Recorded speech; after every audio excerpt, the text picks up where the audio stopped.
But I'll try and explain this as fast as possible. This isn't metaphysics, this is actual physical reality, if you think about it. Because most people don't consider the dimension of time in their lives, because the way we live is to only see sections of time.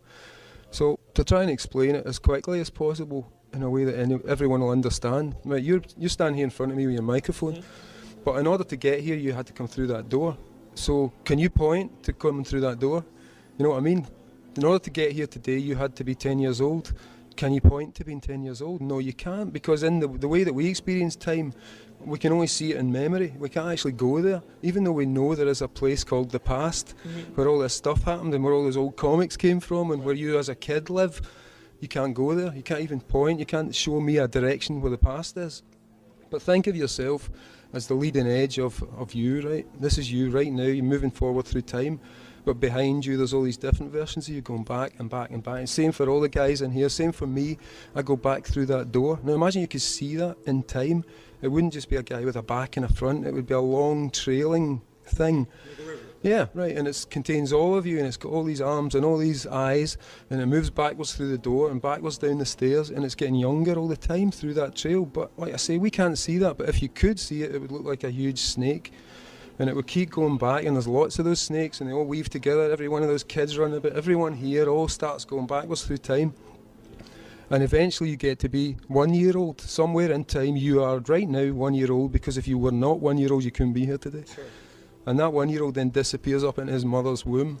Right? So, but you're still physical, you're still the same you, except it's getting smaller and smaller, and then it goes in there, and that same physical thing divides into an egg cell and a sperm cell, and the egg cell grows out of your mother, so it's still present, nothing's gone away there, right? The actual physical thing of you has now become an egg in your mother and a sperm cell getting up inside your father, and the same thing happens to your mother and father going back into their mothers and fathers, right? So you're starting to see this. Yes.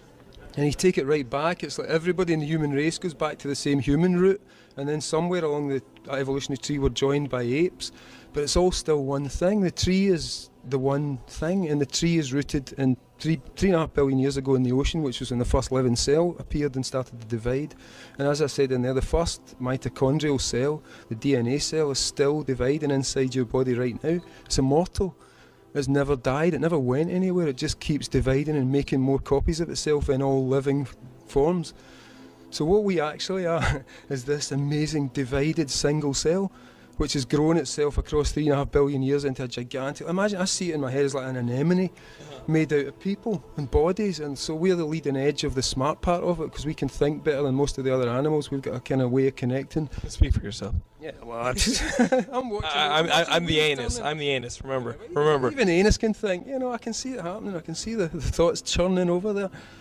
But so yeah, I mean that's what it is. If you can understand that simple thing, if you can see the whole thing, the whole idea of life as a thing existing in time, and there's only this one huge thing that lives on the planet Earth, a huge living entity that feeds on the forests and feeds on itself, and that's us. That's what we really are.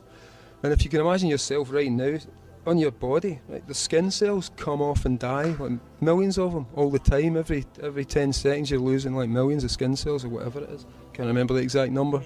But it feeds itself again. Yeah, but imagine you were one of those skin cells. Every single skin cell has got a little architecture inside. It's got proteins, it's got all this stuff, it's got a function, it does things. If there's an infection, the cells will run in and fight the war for you.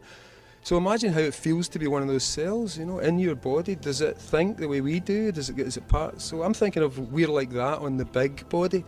Because when one of your cells flakes away, it dries up and it dies. Can you imagine that moment for the little cell that thought it was really cool and it's got a job to do, and then suddenly, oh my God, I'm dying, and it drops away. Wow. But your body stays still there. There's part of you dead on the floor, but your body's still alive. Now imagine that on the big scale, and the way that we imagine these bodies we're in die and fade and get shriveled and dry and drop dead.